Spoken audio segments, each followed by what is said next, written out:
Hey guys, well, we're back in the NFL weekend. Today we're learning about Tiger Shark here. You got it. We got Tiger Shark Legos. Ian's been in the lab. We've been working hard on lots of prop And this is the last game of the year. The Super Bowl, right? Mm-hmm. Super Bowl trifecta. Not as exciting and like it was last year when we were in New Orleans for the Chiefs and Eagles. And it's not as climactic as it was when the Eagles went to the Super Bowl but lost in 23, the Kelsey Bowl, or 18 in Minnesota with Nick Foles. But we're still going to do our picks.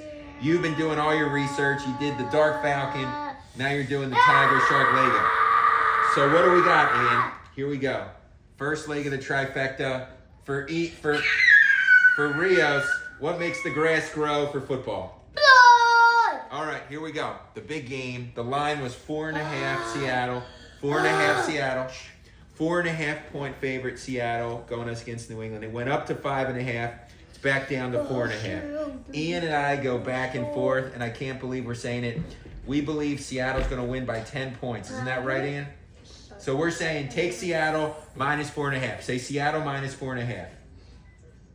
Minus. Say Seattle minus 4.5. Seattle minus 4.5. So that's what we got. We're going to say, let's keep it simple, guys. Sam Darnold, he's going to get a Super Bowl ring. It's insane. People have been telling me. Super simple. Everyone said last year, look at what he did in Minnesota, 14-3. Look at what Seattle's done this year. They're killing it. They have an attitude. They're a nasty team. They're just beating up team after team.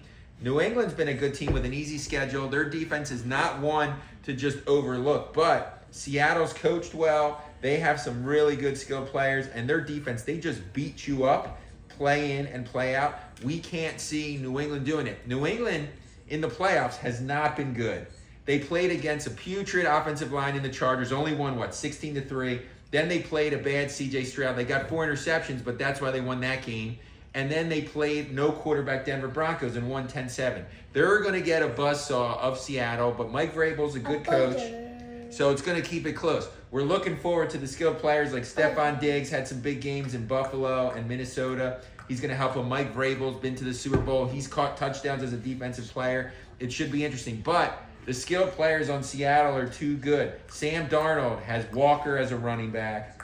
He's got Jackson Smith-Njigba as a wide receiver. He might be the best wide receiver in football.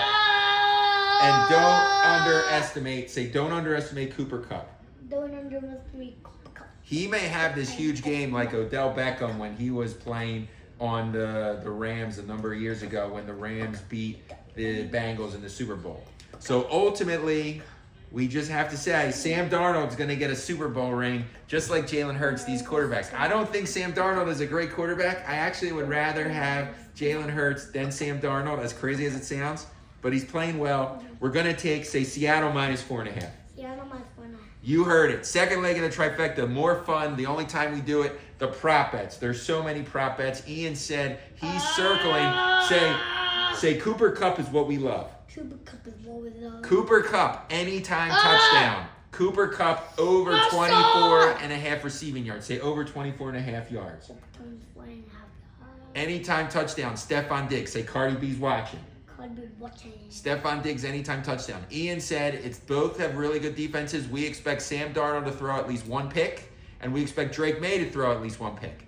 On the defensive side, Milton Williams, the Eagle, he had 2 sacks in the Super Bowl last year. He's going to get at least 1 sack. Say Milton Williams at least 1 sack. Milton Williams, is he Tiger? Oh, the sharp teeth. He said it. He's been biting. We're not going to do the coin toss. We don't do the color of the Gatorade. We don't do the length of the national anthem. We love those are the prop bets we love. Third leg of the trifecta. Ian said, let's talk real briefly about what the Eagles are doing. We love the Philly special 30 for 30. Maybe the best 30 for 30 they've done since I Hate Christian Laettner's 30 for 30. It was done really well. But what does it mean? Stoutland's out. Vic Fangio's coming back. There's a lot of dysfunction. They got Sean Mannion is the new offensive coordinator. I know we all hate to lose. Say Stout's out. And he's the guy, 13 years, 3 coaches. But when you bring in a guy you think's going to be like Sean McVay asks, you got to let him call his own plays. You got to let him run the system, pick his own guys. Everything's going to be changed up. So I'm okay with Stoutland going, but I hate to see him go. I don't like that Landon Dickerson, Lane Johnson now might retire because he's their guy. Everybody loves Stoutland. but it'll be all right. We'll figure it out. They always reinvent themselves, and we'll see. And then briefly, on the Sixers, Jared McCain goes. Nobody likes that for four draft picks. What are they doing? They get under the luxury tax. But Ian reminded me, you're getting savings, Ian. You're getting savings with the Paul George suspension and now Jared McCain. I'm expecting 2 key buyout players at the end of the year, maybe like a Sadiq Bey-esque type player and one more to add to the rotation, which will be good. So we'll see. So tell the people, Ian, say, boys and girls, enjoy your Legos and watch the game. Boys and girls, enjoy Legos and watch the game. Say we'll see you next year for a better trifecta. We'll see you next year in a better trifecta. With another player to be named later. Another player to be named. Later. We'll see you later, guys. Say bye, guys. Bye, guys. We're out.